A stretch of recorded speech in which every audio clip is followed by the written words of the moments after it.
So, went to Clemson to visit my daughter. My oldest daughter actually works for the team, or interns for the team. And so it was senior night, senior day, and before the game, we got to go out on the field with her and the rest of the staff. All the senior football players certainly lined up as well, but we were like the first ones introduced. She's part of the nutrition staff. Again, she does mix up some protein shakes for the boys. And I don't know what you'd want to say there about that at all. I got nothing. But just remember, they're not making them for her. She's making them. So.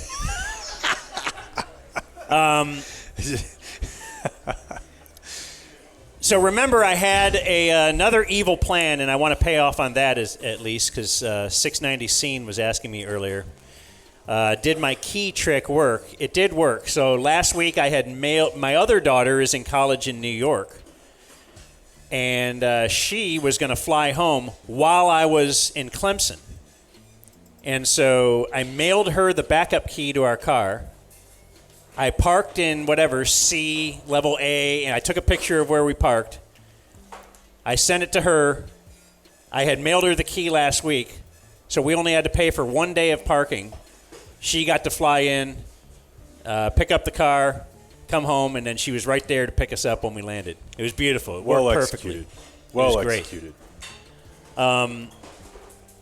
My wife is, how would you say, how do you politely say, like, a real nag? She politely, though. She wants to leave like 4 hours. We live, you know where we live, 15 minutes from the airport at most. She wants to leave like way, way early. And so as we're getting there, like I wouldn't leave early. She's kind of, I could tell she's silently rooting for us to miss the flight because I had lollygagged our way into not leaving 3 hours early or whatever. So as we're going up and down the rows looking for a parking spot, she's like, I'm like, look, it's an hour and 45 minutes away still. We don't have any checked luggage. We're going to get right on. It's Thanksgiving weekend. Blah, blah, blah, blah, blah, blah. I'm like, it doesn't matter. The TSA pre is going to be, anyway. Yeah, we made the flight in plenty. We were there. Of course you were. Yes. And you probably weren't condescending when you made it. Now you get to the gate and you're like, are you okay? You may not remember this, but we were talking on Friday as you were heading out. And you were still at your house. And we'd been talking for like 15 minutes. And I heard hon, we really got to go. Oh, you heard her. Yeah. Yeah, in the background. I was like, oh, this is great. Yeah. I was like, isn't this flight 4 hours from now? Yeah, it was a long time.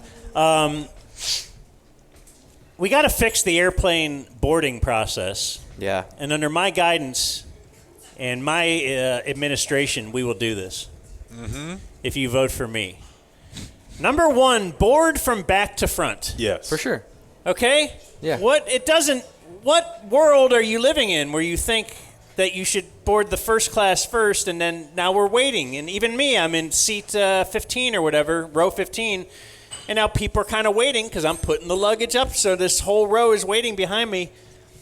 But you would say, yeah, but Dan, you would say, but we can't let all the poor people get on first and get all their luggage up in the overhead bin before all the richer people, you know, progressively richer as you get to business class and then whatever. Okay, how about this? Don't charge for checked luggage. Only charge if you bring your luggage onto the plane because no one wants to check their luggage anymore because you don't want to have to wait for your luggage. So don't charge for that. Only charge if you are bringing your luggage on the plane. Then those poor people in the back, they're not going to bring luggage onto the plane to put up in the overhead bin. There's going to be plenty of room in the overhead bin because you will have paid for it. I don't hate it. Yeah, I mean, it makes it worse for the people with less resources. Keep them down. I like that. Thank you. Yeah. This is what I'm trying to do. The way that it's set up that way in my mind has always been So the people who pay for first class or their companies, they don't want to wait around outside the gate. They want to get to those hot nuts and that champagne as quick as they can. But also, they want the show and the parade of having to walk your broke ass past them. They like sitting up there and seeing you, with your $5 neck pillow that doesn't even Aren't you always wondering what is that? How are they there? Oh, yeah. What do they do? Every time. Yeah. Every single time. Like, my wife is about to fly first class to China. Oh, What? nice. Did she get one of those seats that? Yeah. The whole. Yeah. Yeah, that'll be great. Yeah, it's the company paid. I mean, it's business class, but that's all there is on like that sort of international flight. And I'm just like, that would be better to me than any trip. Just be on the plane for that long in first class. I would occasionally walk up to the curtain to look back there and be like, you guys are still poor. And then I would come back and get more nuts. Right. Yeah, but that's why it's that. The warm that. nuts. Oh, my God. You ever sit in first class? One time Yeah. on our honeymoon, good P1. We used to call him P1N, but then I think he got woke, and now he wants to be called P1 Nick. Yeah. Or DZ Nick, our resident physicist. He has so many miles that he just gifted me an upgrade to Hawaii. Nice. Yeah. It's great, isn't it? Oh, my God. The hot towel. Oh, my God. The hot towel. Wipe off your hands before you, have a drink. It's like, yeah. I wish we could normalize that at my house. I would like a hot towel before I eat. In front of the TV. I bet you that you can get something like that in your bathroom pretty easily. Like a box that has like moisture. Someone in here probably has information for you. You can build like a sauna at your house. A moisture box, eh? Yeah, all right. Kind of like a pussy. Whoa! That's not what I was thinking of at all. Can I give you one more wife note?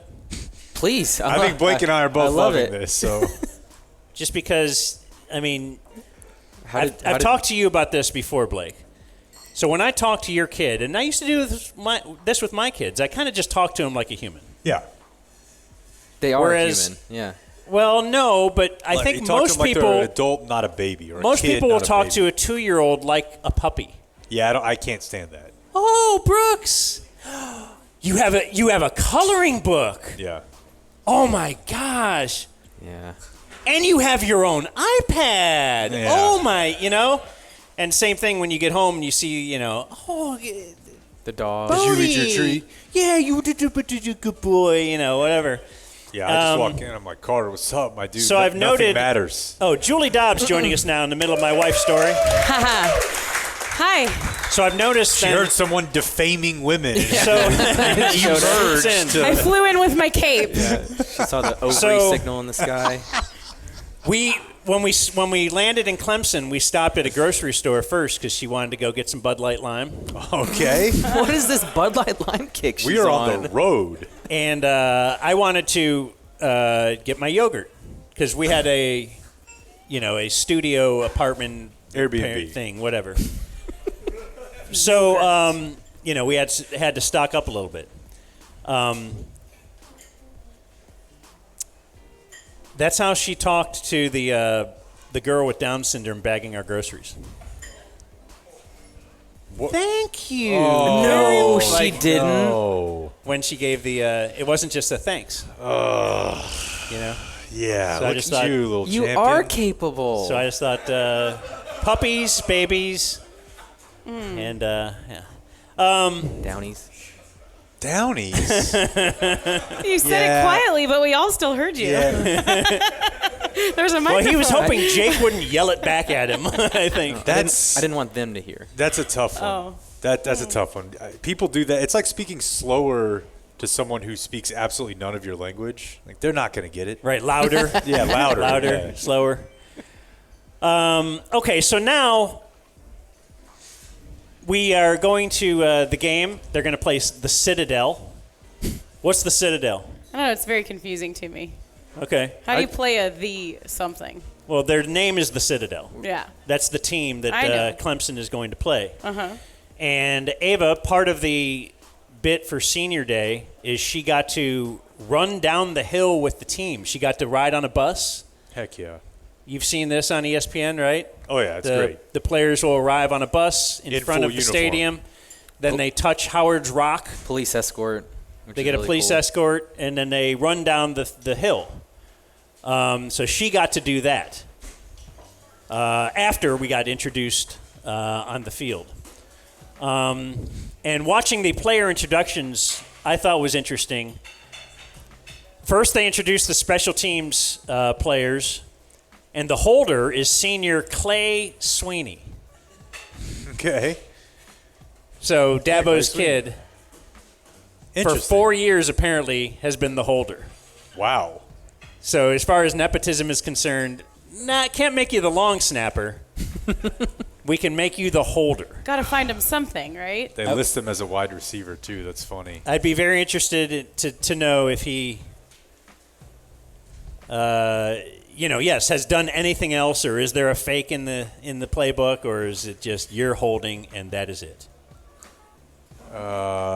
This is funny. Walk on in 2022 continued in the lineage of Sweeney family holders on place kicker, inheriting the role from his brothers Will and Drew. The last place kick held by a non-Sweeney was the final extra point of Clemson's national championship victory against Alabama to end the 2016 season. So we are on year 8 of the Sweeney's Hold Moles. Awesome. R.J. Mickens was a South Lake Carroll superstar and was recruited, a big-time recruit. I remember him at the games that my daughter was, playing in the band at halftime, because on offense they would just kind of throw it up and he would just go grab it. Quinn? I don't know if Quinn played with him or not. Probably, right? At least, that's a good question. Might have crossed over a little bit. Anyway, he's now a fifth-year senior there. So I don't know if he's headed to the league or not. Usually, if you're really good, you get out before you become a senior. And because of COVID, I think he got an extra year. So they announce, their majors and all that when they run down the hill for senior day. Masters in Athletic Leadership. Okay. Does that mean he's going to go into coaching? Coaching or, like admin. My wife was pretty impressed just because it said masters. It ain't that hard. Okay, because I'm pretty impressed by your masters as well. Yeah. I don't think I could do it. I'm no Jill Biden, but. So the guy, and I wonder if this is on every team. So they introduce all the players, numerically, seniors. So they get to number 69. Obviously, he's big because that's a lineman number. But he's doing so many bits. Like, you got to know the guy wearing number 69 is probably a bit guy because he asked for number 69. They're almost always a white guy. Absolutely a white guy. It looks like his name might be Meat. Yeah. Probably could drink, just drinks out of the keg. Yes, correct. Yeah, he taps it with his hands. Yeah. And he's every team. Got a funny haircut that changes He was the only guy that was trying to implore the crowd to start, cheering when he got up there. Because it's still, we're 45 minutes before the game when all this is going on. Love that guy. And then he leaned down and kissed Howard's Rock. Because no one else was doing that. There's some rub it and everything, but he had to kiss it. He's doing the Hulk Hogan call for and the then, crowd. yes, as he ran down, it was awesome. They did a flyover. So it was Military Appreciation Day, too. Yeah, as you double kick dip? the shit out of a military academy? That's what I'm wondering. Is the Citadel a military academy? I think it is. You couldn't find out if ISIS had a football team or something? The Citadel was getting 49.5 points, if you want to know if they predicted this to be a big blowout. I think they did not. I think they covered. Okay. But if halftime was like 34-0 at half, Clemson had 338 yards. But, of course, then you have to see, can their starters beat our third stringers? And apparently that's when the seniors really get in. That's when that's when Clay Sweeney might actually catch a pass, I suppose. But so they have the flyover, and then the whole stadium is chanting USA, and it was awesome. Like, I got caught up in it as well. Sure. I wanted to go bomb somebody. Did you I get didn't. goosies? Yeah. And I'm not big, rah-rah, patriotic guy, but when you're there, let's do it. Let's do it. Yeah, World War, some wars start to make a lot more sense in that moment. We'll just put it like that. I don't know. But yeah, the whole just going nuts. USA, USA. It's like, yeah, hell yeah, USA. Fuck it. Now the Citadel. Again, I don't know what military branch we're talking about here. I don't think it's just a military school. Okay. Unaffiliated. There you go. Well, I, at my current person that I am, was in better shape than at least 5 players I saw warming up on the field. No. Like short, dumpy, like it just all kinds of. Those might have been drone guys. All right, well they were dressed. They had joysticks. They had their uniforms on. They had like football pads and everything. I'm just saying. And maybe you've been involved in this going to Richland High. Like you ever play a team where you're like the other team looked like adults. Like Clemson looked like a pro team, and then there's this little team, and you're like, this shouldn't even happen. They should not play this game. This isn't right. Yeah, it's like every game I ever played in. But Okay. I know exactly what you mean. Yeah, kind of like when Mighty Ducks' Team USA had to play Iceland. So we're sitting next to this. We're sitting next to the Citadel family section. Oh, no. And, man, they're all just taking a beating. They're like failed smile. Like the one good play they had before I left at halftime, the one good play they had was a 60-yard run. And the running back broke free. And he is 10 yards ahead of everyone else. For 1 second. And he gets chased down by the 5-yard line. And he gets chased down, and the defensive back that chased him down just pulled the ball out of his hand and started going the other way. Oh. It was so sad. Like, that's tough. And the little cheering section was like, it was like their whole one moment was just that 60-yard run where he didn't even get to the end zone, and he didn't even maintain possession of the ball because he was just this little guy. Yeah, it's underreported. I certainly witnessed this a lot with my brother. A lot of people, dads in particular, I think, are like, man, it'd be cool if my kid ended up playing, competitive sports in college. And there are some things about it that are very cool. But there's a pretty good likelihood your son's team, your daughter's team, they're going to suck. And you're going to have to go watch people who might be able to do this for money beat the brakes off of them. And at some point it becomes not as fun. Yeah. You're all there as parents. Then you start fighting with each other. Your kid sucks worse than mine does. It's not good. I've learned that cheerleaders even in the SEC now are woke. What? I mean, sweatsuits. I guess I mean fat. Oh, this is the worst take you have. Women with some shape on them, and you're over here calling. But all the dudes were hot.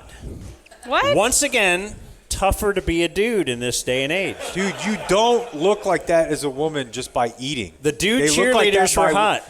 I'm telling you, man. They were cut. Women are squatting like Rashawn Slater weight now. Like it's all right. I'm just stating this from my point of view. So the cheerleaders were No, listen, he large? thinks that culture's trend towards like glute workouts and lifting weight, like not being cocaine 80s thin, means that we are now valuing being, quote, fat, as he says. Again, back in my day. A fit woman is fat. Yes, to him. Okay. Back in my day, we had anorexia and bulimia. Those were the things of the day. That's more his speed. And that's the way we liked it. And those girls could really flip in the air. That's right. You could throw her up so easily. Make a good flyer. Okay, so they were recognizing retired military leaders. Every break, or every commercial break or whatever, it's about the military, And they're recognizing the retired military leaders. There's many, like, generals and whatnot, and they're all standing in a row on the side at this one point. And they're wearing either actual uniform or fatigues or something like that. But they pan across and they introduce each one to the crowd, and we cheer for each one. But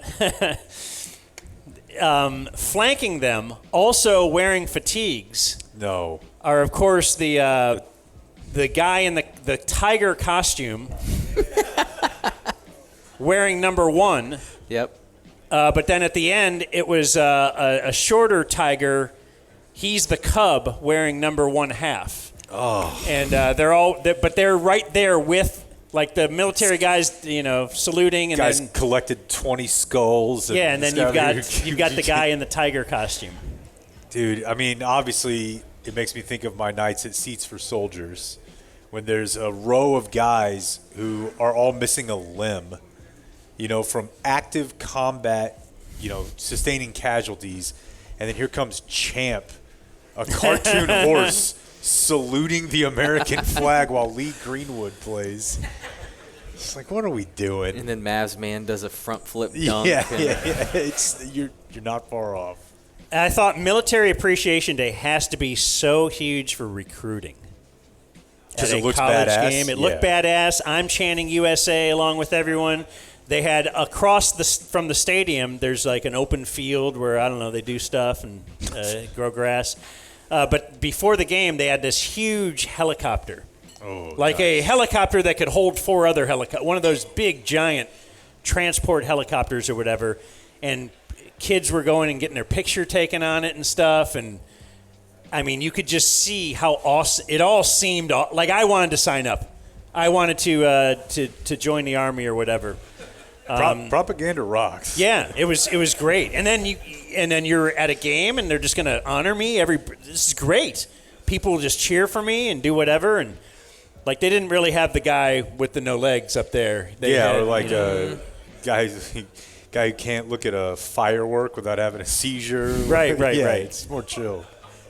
I only said my brother really makes fun of that stuff. That's why I feel, hey, I got a black friend. That's kind of the mode. That's right. You have a Marine brother. Yeah, he makes fun of it all. Oh, all the pomp and circumstance. Oh, most of them do. Most people who are in the military definitely make fun of that.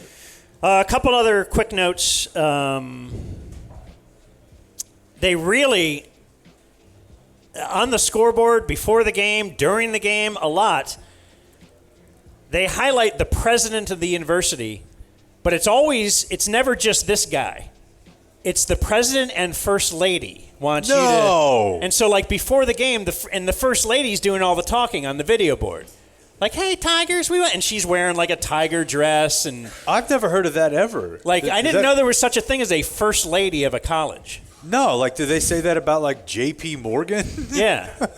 Like, the guy or whoever's president, that their wife is the first lady of But during quite a few of the breaks during the game as well. The president and first lady would like to... That's ridiculous. They honored the like, professor of the game, the staff member of the game, the student of the game. That's ridiculous. But the first lady was the one who read their names. However, it does open up the interesting possibility. Like what does she do? That you could somehow, as a man, be the biggest cuck of all time and be the first gentleman of a university. That's right. I wonder if they have that. On a college campus, you might already know this, but maybe it was also because it was Military Day, but so that doubled it up. But the mustache was the biggest player. Huge. Yeah. And it's not ironic. No. But I kind of like it. It's kind of awesome. Yeah, the mustache has come back. I used to always make fun of the mustache era. Yeah. Like the 70s was how stupid was that? Now it's like, we're here again. No, there was a moment last night when we were watching Jimmy's show. I'm like, damn, I wish I could try that. But now it would just look like I did it because he did. Yeah, Jimmy has a sweet mustache, man. Very. Like he pulls it off. It doing a bit. It's powerful. But he's a fireman, too, so I bet that's... based on the crowd of his friends there last night, they all have it. Which his joke was that they do that so that it's harder to pin one of them down in a complaint. He's like, I don't know, it was a big white guy with a mustache. And then TV notes. So once I left the game, had to go home and turn it on. Beat traffic, of course. I mean, traffic in a small town, a college game you would never get out of there. And guess who was announcing the game? So guess who was in the building that I was at? Thom. Oh, wow. Thom is making his way back up. We've worked our way back up to Clemson football. Now, it was just the Citadel. Still. You're not getting a... What network? Is it ESPN? I don't know. No, it can't be. It's like CW, the WB that's or right. something. Yeah, yeah. I remember when he called the Castellanos game, opening weekend. And as we're leaving at halftime, my wife got a text from her friend that said, "Are you guys in the in the lower bowl? Because apparently we made TV." Where's the image? So I'm going to have to go find it. I didn't remember until just right now that she got a text that we That's made huge. That's huge for all of us. Well, then we're gonna implore people to go out and find it for us, so I don't have to do it. Tough task. He's not asking you to do it. Yeah. Well, I know, but anybody, a college football game that's already happened, we got to go watch it frame by frame and find you.